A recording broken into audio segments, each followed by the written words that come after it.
ഏതു വലിയ രോഗം കൊണ്ട് ബുദ്ധിമുട്ടുന്നവരാണെങ്കിലും എത്ര രൂപയുടെ കടബാധ്യതയുള്ളവരാണെങ്കിലും ശരി, ഈ ഇസ്മും ഇശാ മഗ്രിബിനിടയിൽ നിങ്ങൾ കുറഞ്ഞ സമയം പറഞ്ഞിട്ട് റബ്ബിനോട് നിങ്ങളുടെ ആവശ്യം പറഞ്ഞു കഴിഞ്ഞാൽ എത്ര വലിയ കൊടികുത്തിയ കടമാണെങ്കിലും ശരി, നിമിഷ നേരം കൊണ്ട് അത് വീട്ടിൽ കിട്ടും. കുറഞ്ഞ ദിവസങ്ങൾ കൊണ്ട് അത് പരിഹരിച്ചു കിട്ടും. അള്ളാഹു തൗഫീഖ് നൽകുമാറാകട്ടെ. ഏതു വലിയ മാരക രോഗങ്ങളാണെങ്കിലും എത്രയും പെട്ടെന്ന് അതിന് ശമനം ലഭിക്കും. അതല്ലാതെ ഒട്ടനവധി നേട്ടങ്ങൾ ലഭിക്കുന്ന മഹത്തായ അള്ളാഹുവിൻ്റെ ഒരു ഇസ്മ, ഒരു ചെറിയ ഇസ്മ ഇൻഷാ അള്ളാഹ് ഇന്നത്തെ വീഡിയോയിൽ നമുക്ക് പഠിക്കാം. മറ്റുള്ളവരിലേക്കും എത്തിച്ചു കൊടുക്കുക. ഒരുപാട് തവണ ചൊല്ലാൻ അള്ളാഹു അവസരം നൽകുമാറാകട്ടെ.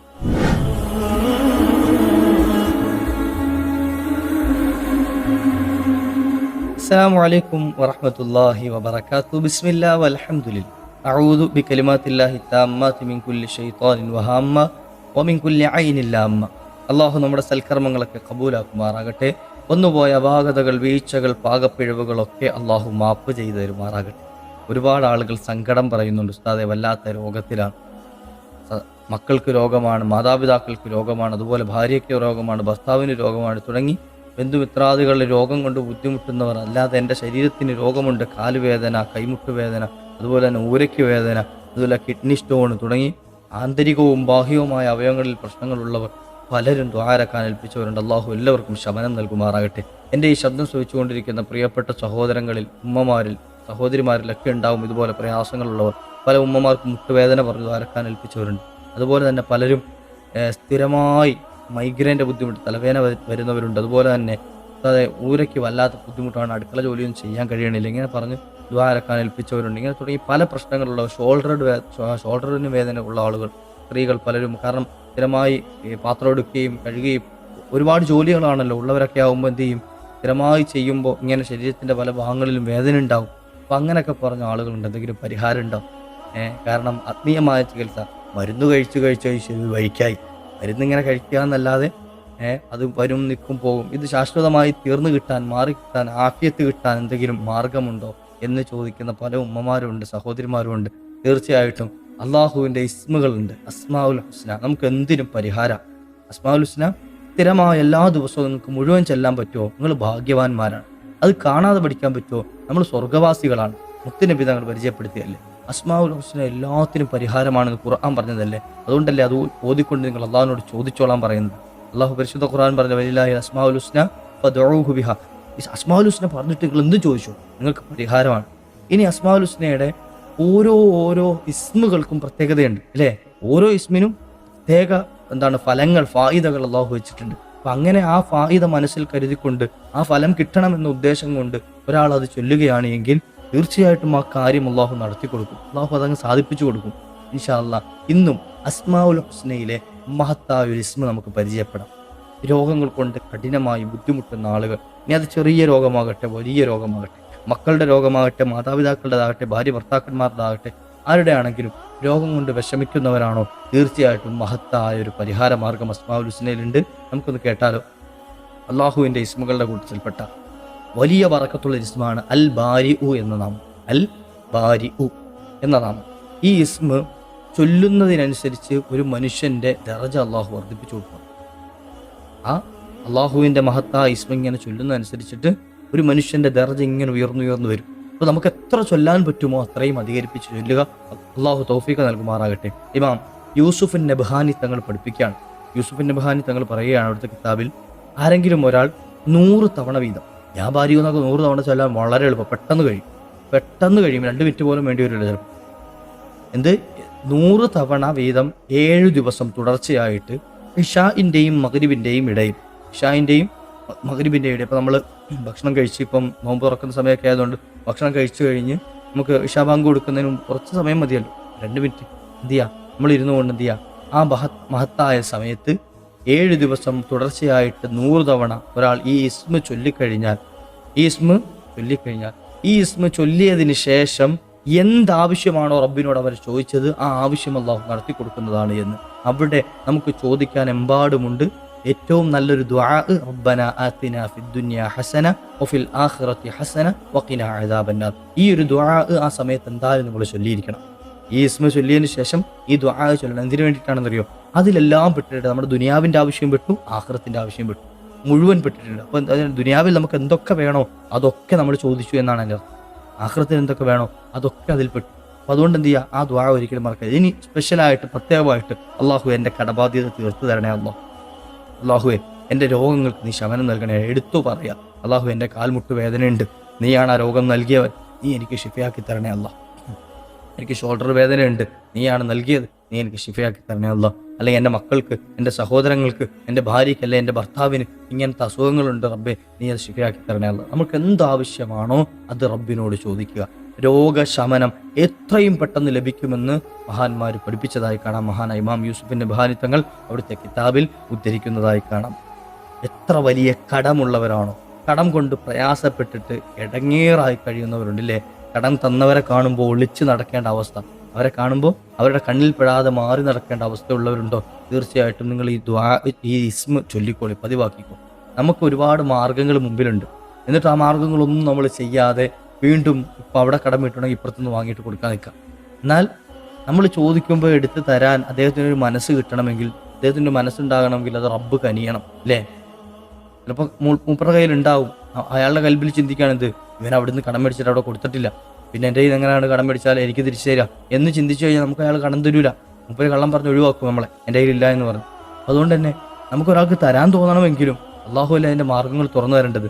പല ആളുകളും ഇങ്ങനത്തെ ഇസ്മുകളൊക്കെ പഠിപ്പിക്കുന്ന സമയത്ത് അതിൻ്റെ ചോട്ടിൽ വന്നിട്ട് ഇങ്ങനെ കമൻ്റ് അയക്കുന്ന ഒരു വിഷയം കാണുന്നത്, അള്ളാഹു ഡയറക്റ്റ് എന്ത് ചെയ്യും, പൈസ ഇറക്കി കൊടുക്കും, അല്ലെങ്കിൽ എന്ത് ചെയ്യും, അള്ളാഹു ആണല്ലോ കടം വാങ്ങിയാൽ അള്ളാഹു വീട്ടിൽ തരാൻ, ഇങ്ങനെ പല മോശപ്പെട്ട കമൻറ്റുകളും നമ്മൾ മൈൻഡ് ചെയ്യാറില്ല. അത് അവരും വിവരമില്ലാത്തതിൻ്റെ പേരിൽ പറയുന്നതാണ്. പക്ഷേ അങ്ങനെ ചിന്തിക്കുന്ന ആളുകൾക്ക് മനസ്സിലാകാൻ വേണ്ടി പറയുകയാണ്, ഈ മാർഗ്ഗങ്ങളൊക്കെ തുറന്നു തരുന്ന അള്ളാഹു ആണല്ലോ. വിശാലമായ അള്ളാഹുവിൻ്റെ ഖജനാവുകൾ തുറന്നു തരാൻ അവനാണല്ലോ കഴിവുള്ളത്. അപ്പോൾ അതുകൊണ്ട് തന്നെ ഇപ്പം എനിക്ക് എത്ര വലിയ ജോലി ഉണ്ടെന്ന് പറഞ്ഞാലും ഒരു സുപ്രഭാതത്തിൽ ആ കമ്പനി അങ്ങോട്ട് പൊട്ടിപ്പോയി കഴിഞ്ഞാൽ എന്ത് ചെയ്യുക, എനിക്കെന്തെങ്കിലും ചെയ്യാൻ കഴിയും? ഒന്നും ചെയ്യാൻ കഴിയില്ല. ആ ജോലി പോയി, അടുത്ത ജോലി കിട്ടണമെങ്കിൽ റബ്ബ് കനിയണം. ഈ ജോലിയും അള്ളാഹുവിൻ്റെ ഔദാര്യമായി കിട്ടിയതാണ്. അപ്പോൾ അതുകൊണ്ട് തന്നെ നമുക്ക് സമ്പത്ത് കിട്ടുക, സ്ഥാനമാനങ്ങൾ കിട്ടുക, അതൊക്കെ റബ്ബ് നൽകുന്നതാണ്. അപ്പോൾ അതുകൊണ്ട് ബേജാറാകേണ്ട ആവശ്യമില്ല. എന്ത് ചെയ്യുക, അള്ളാഹുവിൻ്റെ പേര് പറഞ്ഞിട്ട്, അള്ളാഹുവെ നീ നിൻ്റെ വിശാലമായ ഖജനാവുകൾ ഞങ്ങൾക്ക് നീ തുറന്നു തരണേ എന്ന് ആത്മാർത്ഥമായി ദ്വാരുന്ന കടങ്ങൾ വീട്ടിൽ കിട്ടും. രോഗശമനം റെഡിയാവും. അതുപോലെ തന്നെ കടങ്ങൾ മാറിക്കിട്ടാൻ, ജീവിതത്തിൽ സന്തോഷമുണ്ടാകാൻ ഈ ഇസ്മ ചൊല്ലുന്നവർക്ക് അള്ളാഹു തൗഫീഖ് കൊടുക്കുന്നു. ജീവിതത്തിൽ സന്തോഷം ഉണ്ടാകും. ചിലപ്പോൾ നല്ല വരുമാനമുള്ള വീടായിരിക്കും, നല്ല ജോലിയുള്ള ഭാര്യയ്ക്കും ഭർത്താവിനൊക്കെ നല്ല ജോലി ഉണ്ടാവും. പക്ഷേ വീട്ടിലൊരു സമാധാനം ഉണ്ടാവും. വീട്ടിലേക്ക് കയറിയ അടിയും വഴക്കും ബഹളമായിരിക്കും. ചില വീടുകൾ എടുത്ത് നോക്കി, പുറമേ നോക്കാനൊക്കെ വലിയ കൊട്ടാരം പോലെ ഉണ്ടാവും, ഉള്ളോ ദാരിദ്ര്യം പിടിച്ച കുടിലിനെക്കാട്ടി മോശമായ അവസ്ഥയായിരിക്കും. ഒരു സമാധാനവുമില്ലാത്ത വീടായിരിക്കും. അങ്ങനെ ആകാൻ പാടില്ല. നമ്മുടെ വീടുകളൊക്കെ ചെറിയ വീടാണെങ്കിലും മസ്കനാകണം, സമാധാനമുള്ളതാകണം. അങ്ങനെ സന്തോഷമുള്ള ജീവിതം, അത് ഭാര്യയും ഭർത്താവും തമ്മിലുള്ള സ്നേഹബന്ധമാകട്ടെ, ഭാര്യയും ഭർത്താവും മക്കളും തമ്മിലുള്ള സ്നേഹബന്ധമാകട്ടെ, ഭാര്യയും ഭർത്താവും കുടുംബാദികൾ, മാതാപിതാക്കൾ എല്ലാവരും ചേർന്നിട്ടുള്ള സ്നേഹബന്ധമാകട്ടെ, അമ്മായിയമ്മയും മരുമകളും, അതുപോലെ തന്നെ മാതാപിതാക്കളും മക്കളും തുടങ്ങി ഏതു ബന്ധവുമായിക്കൊള്ളട്ടെ, സ്നേഹത്തിൽ സന്തോഷത്തോടെ ജീവിതത്തിൽ സന്തോഷം നിറയാൻ ഈ ഒരു ഇസ്മ പതിവാക്കുന്നവർക്ക് അല്ലാഹു തൗഫീഖ് കൊടുക്കുന്നതാണ്. നമുക്കൊക്കെ ആഗ്രഹം അത് തന്നെയല്ലേ? നമുക്ക് ആഗ്രഹം അതല്ലേ, സമാധാനം ഉണ്ടാകുക ഇല്ലേ, സക്കീനത്തുണ്ടാകുക. അല്ലാഹുമ്മ ജഅൽനി അല്ലാഹുമ്മ അഹീനി മിസ്കീന, എന്നെ നീ സമാധാനമുള്ളവനായി ജീവിപ്പിക്കണേ അല്ലാഹ്. വാമിത്തിനി മിസ്കീന, മരിക്കുന്ന സമയത്ത് സമാധാനമുള്ളവനാക്കണേ അല്ലാഹ്. വാമിത്തിനി വജഅൽനി ഫീ സുമ്രത്തിൽ മസാക്കീൻ, അല്ലാഹുവേ നാളെ മസാക്കീന്മാർ മിസ്കിന്മാരുടെ കൂടെ, അതായത് സമാധാനമുള്ളവരോടൊപ്പം നീ എന്നെ ചേർത്ത് തരണേ എന്ന് മുത്തുനബി തങ്ങൾ എപ്പോഴും ദ്വാരക്കാരുണ്ടായിരുന്നു. അപ്പം സമാധാനം നമ്മുടെ ജീവിതത്തിൽ വേണം, അള്ളാഹു നൽകുമാറാകട്ടെ. ഇനി മക്കളില്ലാതെ ചിലപ്പോൾ വിഷമിക്കുന്ന വീടുകളുണ്ടാവും. മക്കളില്ലാത്ത എന്ത് ചെയ്യുക, ഭാര്യ ഭർത്താക്കളും തമ്മിൽ അടി. എന്തിൻ്റെ പേരിലാണ് ആ കലഹം? ഭാര്യ പ്രസവിക്കുന്നില്ല, ഭാര്യയ്ക്ക് മക്കളുണ്ടാകുന്നില്ല. ഭാര്യ പറയും ഭർത്താവിൻ്റെ കുഴപ്പമാണ്, ഭർത്താവ് പറയുമില്ല ഭാര്യയുടെ കുഴപ്പമാണ്. അപ്പോൾ ഇങ്ങനെ മക്കളുണ്ടാകണില്ല എന്ന് വിഷമം പറയുന്ന ആളുകൾ, അല്ലെങ്കിൽ മക്കളില്ലാതെ വിഷമിക്കുന്നവരാണെങ്കിൽ സ്ത്രീകൾക്ക് ഏറ്റവും നല്ലൊരു മാർഗം കൂടിയാണ് ഈ ഇസ്മ. 7 ദിവസം നോമ്പെടുത്തുകൊണ്ട് 7 ദിവസം തുടർച്ചയായി ആ ഉമ്മമാർ നോമ്പെടുക്കുക. എന്നിട്ടോ നോമ്പ് തുറക്കുന്ന സമയത്ത് 21 തവണ യാ ബാരിഉ എന്നും യാ മുസവ്വിറു എന്നും ചൊല്ലിക്കഴിഞ്ഞാൽ അല്ലാഹു സുബ്ഹാനഹു വ തആല അവർക്ക് മക്കളെ കൊണ്ട് സന്തോഷം നൽകുന്നതാണ് എന്ന്. മനസ്സിലായോ? 7 ദിവസം തുടർച്ചയായി നോമ്പെടുത്ത് ആ നോമ്പ് തുറക്കുന്ന സമയത്തൊക്കെ, എല്ലാ ദിവസവും നോമ്പ് തുറക്കുന്ന സമയത്ത് 21 തവണ വീതം യാ ബാരിഉ എന്നും അതുപോലെ തന്നെ യാ മുസവ്വിറു എന്നും. ഇപ്പോൾ സുഖമാണ് എന്ത്, മക്കളില്ലാത്ത സ്ത്രീകളുണ്ട് എങ്കിൽ, ഉമ്മമാർ സഹോദരിമാരുണ്ട് എങ്കിൽ അവർക്ക് ഏറ്റവും എളുപ്പമുള്ളൊരു മാർഗ്ഗം ഇപ്പോഴാണ്. നോമ്പ് എന്തായാലും നമ്മൾ നിർബന്ധമായി എടുക്കണം. അപ്പോൾ ഈ നോമ്പിൻ്റെ കൂട്ടത്തിൽ എന്ത് ചെയ്യുക, നമ്മൾ ആ നോമ്പ് തുറക്കുന്ന സമയത്ത് മുടങ്ങാതെ 21 തവണ യാ ബാരിഉ എന്നും യാ മുസവ്വിറു എന്നുകൂടി ചേർത്ത് എന്ത് ചെയ്യുക, പറയുക. ചേർത്ത് പറഞ്ഞിട്ട് റബ്ബിനോട് ദ്വാരക്ക് അല്ലാഹുവേ സ്വാലിഹീങ്ങളായ മക്കളെ കൊണ്ട് സന്തോഷം നൽകണേ അല്ലാഹ്. എങ്ങനെ? സ്വാലിഹീങ്ങളായ മക്കളെ. എങ്ങനെയുള്ള മക്കൾ കിട്ടിയിട്ട് കാര്യമില്ല, എങ്ങനെയും വഴിവഴിച്ചു വന്ന മക്കളെ കിട്ടിയിട്ട് കഴിയില്ലല്ലോ. അപ്പോൾ നമുക്ക് സ്വാലിഹായ മക്കളെ കൊണ്ട് സന്തോഷം കിട്ടും. അപ്പോൾ അതുകൊണ്ട് എന്ത് ചെയ്യുക, അല്ലാഹുവേ ഞങ്ങൾക്ക് സ്വാലിഹായ മക്കളെ നീ നൽകണേ എന്ന് ആത്മാർത്ഥമായി ദുആ ഇരുന്ന് കഴിഞ്ഞാൽ പിന്നീട് അവർ ബന്ധപ്പെടുന്ന ശാരീരിക ബന്ധത്തിലൂടെ അല്ലാഹു സുബ്ഹാനഹു വ തആല അവർക്ക് കുട്ടികളെ നൽകും. അല്ലാഹു നൽകി അനുഗ്രഹിക്കട്ടെ. മക്കളില്ലാതെ വിഷമിക്കുന്ന മുഴുവൻ മുഅ്മിനീങ്ങൾക്കും അല്ലാഹു ഖൈറായ മക്കളെ കൊണ്ട് സന്തോഷം നൽകുമാറാകട്ടെ. ഇനിയോ, നമ്മൾ ഈ ദുനിയാവ് വിട്ടുപോയി, മരണപ്പെട്ടു പോയി, ഖബറിൽ ചെന്ന് കിടക്കണം. ഖബറില്ലാത്ത ഒരാളും ഇല്ലല്ലോ, എല്ലാവരും ഖബറിൽ ചെന്ന് കിടക്കണം. ആ ഖബറിൽ നമുക്ക് ശിക്ഷ ഉണ്ടാവൂല എന്ന്. ഈ ഇസ്മ പതിവാക്കുന്നവന് ഖബറിൽ നിന്നും അല്ലാഹു സംരക്ഷണം നൽകും. ഖബറിൽ ഇടങ്ങേറുണ്ടാവൂല, ഖബറിൽ ബുദ്ധിമുട്ടാക്കൂല അല്ലാഹു. അല്ലാഹു ആ കൂട്ടത്തിൽ നമ്മുടെ ഖബറുകളൊക്കെ ആക്കി തരട്ടെ. അതുപോലെ തന്നെ നമ്മൾ ഈ ഇസ്മ ചൊല്ലിയിട്ട് നമ്മളിൽ നിന്ന് മൺമറഞ്ഞു പോയ നമ്മളുടെ ഉപ്പമാർ, ഉമ്മമാർ, സഹോദരിമാർ, ഭർത്താക്കന്മാർ, സഹോദരങ്ങൾ, ഭാര്യമാർ തുടങ്ങി ആരൊക്കെയുണ്ടോ അവർക്കൊക്കെ വേണ്ടിയിട്ടൊന്ന് ഹദിയ ചെയ്യുക. അല്ലാഹുവേ ഈ ഇസ്മിന്റെ ബർക്കത്തുകൊണ്ട് അവരുടെ ഖബർ ശിക്ഷ നീ ലഘൂകരിച്ചു കൊടുക്കണേ അല്ലാഹ്. അവർക്ക് വേണ്ടി ദ്വാരക്ക എന്ത് ചെയ്യും, അവരുടെ ഖബറും അല്ലാഹു സന്തോഷത്തിലാക്കി കൊടുക്കും. ഏത് ആപത്തുണ്ടെങ്കിലും, നമുക്ക് ഏത് ആപത്ത് കണക്കാക്കിയിട്ടുണ്ടെങ്കിലും, അത് ദുനിയാവിലെ ആപത്താകട്ടെ ആഖിറത്തിലെ ആപത്താകട്ടെ, അല്ലേ?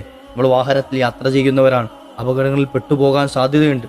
നടന്നു പോകുന്നവർക്ക് തന്നെ അപകടപ്പെടുന്നുണ്ട്. അപ്പോൾ എന്ത് അപകടമാണ് നമുക്ക് കണക്കാക്കിയത് എങ്കിലും ആ അപകടത്തെ തൊട്ട് സംരക്ഷണം ലഭിക്കാൻ ഈ ഇസ്മ പതിവാക്കിയാൽ മതി എന്ന് മഹാന്മാർ ഉദ്ധരിക്കുന്നതായി കാണാം. അപ്പോൾ അപകടങ്ങളിൽ നിന്നും കാവൽ ലഭിക്കാനുള്ളൊരു കാവൽ കൂടിയിട്ടാണ് ഇസ്മ. നോക്കുക, ചെറിയൊരു ഇസ്മാണ് യാ ബാരി, അല്ലേ? യാ ബാരി ഉ, യാ ബാരി ഉ, യാ ബാരി ഉ, യാ ബാരി ഉ. ഇതിന്റെ കൂട്ടത്തിൽ യാ അല്ലാ എന്ന് ചേർത്ത് ചൊല്ലിയാലും മഹത്വമാണ്. യാ അല്ലാ, യാ ബാരി ഉ യാ അല്ലാ, യാ ബാരി ഉ യാ അല്ലാ, യാ ബാരി ഉ യാ അല്ലാ, യാ ബാരി ഉ യാ അല്ലാ, യാ ബാരി ഉ യാ അല്ലാ. എത്ര എളുപ്പത്തിൽ ചൊല്ലി തീർക്കാൻ പറ്റൂലേ? അപ്പോൾ ഖബർ ശിക്ഷയിൽ നിന്നും ലഘൂകരിക്കാനുള്ള ഒരു മാർഗം കൂടിയാണ് യാ ബാരി ഉ എന്ന ഇസ്മ. അല്ലാഹു സുബ്ഹാനഹു വ തആല തൗഫീഖ് നൽകുമാറാകട്ടെ. കൂട്ടത്തിൽ ഞാൻ യാ മുസവ്വിറു എന്നൊരു ഇസ്മ കൂടെ പറഞ്ഞിരുന്നല്ലോ, അല്ലേ? യാ മുസവ്വിർ, ഗർഭിണികൾ അല്ല, വിവാഹം കഴിഞ്ഞിട്ട് മക്കളില്ലാതെ വിഷമിക്കുന്നവർക്ക് ചൊല്ലാൻ, നോമ്പ് തുറക്കുന്ന സമയത്ത് ചൊല്ലാൻ പറഞ്ഞ ആ ഇസ്മ. ആ ഇസ്മിന് വേറൊരു പ്രത്യേകതയും കൂടെ ഉണ്ട്. ഇപ്പം കൃഷിയൊക്കെ ചെയ്യുന്നവരാണെങ്കിൽ, ഇപ്പോൾ നമ്മുടെ വീട്ടിൽ അടുക്കളത്തോട്ടമൊക്കെ ഉണ്ടാവും, അല്ലേ? അടുക്കളത്തോട്ടം അല്ലെങ്കിൽ സ്ഥിരമായി കൃഷി ചെയ്യുന്ന വലിയ പറമ്പിലൊക്കെ വലിയ കൃഷികൾ ചെയ്യുന്ന ഫലവർഗ്ഗങ്ങളും അതുപോലെ പച്ചക്കറികളും ഒക്കെ കൃഷി ചെയ്യുന്ന കുടുംബാദികളുണ്ടാവും, മക്കളും ഭാര്യമാരും ഒക്കെ ഉണ്ടാവും. അപ്പോൾ ആ ഉമ്മമാർക്കും സഹോദരിമാർക്കൊക്കെ യാ മുസവ്വിറു എന്ന ദിക്ർ അധികമായി ചൊല്ലിക്കഴിഞ്ഞാൽ ആ കൃഷികൾക്കൊക്കെ അല്ലാഹു വലിയ മെച്ചം നൽകും. അതായത് കായ്കനികൾ, കായ്ഫലങ്ങളൊക്കെ അല്ലാഹു കൂടുതൽ നൽകും. കൃഷി വിജയിപ്പിച്ച് നൽകും. അപ്പോൾ അതുകൂടെ ശ്രദ്ധിക്കുക. അല്ലാഹു നല്ല ഭക്ഷണം നമുക്കൊക്കെ നൽകുമാറാകട്ടെ. ഹലാലായ രൂപത്തിൽ നല്ല മാർഗത്തിൽ അധ്വാനിച്ച് ഭക്ഷണം കഴിച്ച് നല്ല വിഷമില്ലാത്ത ഭക്ഷണം കഴിക്കാൻ അല്ലാഹു ഭാഗ്യം നൽകട്ടെ. നമ്മളെപ്പോഴും അങ്ങനെ ദ്വാരക്കണം. കാരണം ഇപ്പോൾ വരുന്ന ഭക്ഷണങ്ങളൊക്കെ പലപ്പോഴും വിഷമടിച്ച് മരുന്നടിച്ചിട്ടൊക്കെയാണ് വരുന്നത്. അപ്പോൾ നല്ല ഭക്ഷണം ആ സമയത്ത് കിട്ടുക എന്നുള്ളത് വലിയ നേട്ടം. അല്ലാഹു തൗഫീഖ് നൽകട്ടെ. ഇൻഷാ അല്ലാഹ് മറ്റൊരു അവസരത്തിൽ മറ്റൊരു മഹത്തായ ഇസ്മോ ദുആയോ ദിക്റോ ഒക്കെ ആയിട്ട് നമുക്ക് കണ്ടുമുട്ടാം. വാഖിറു ദഅവാനാ അൽഹംദുലില്ലാഹ്. അസ്സലാമു അലൈക്കും.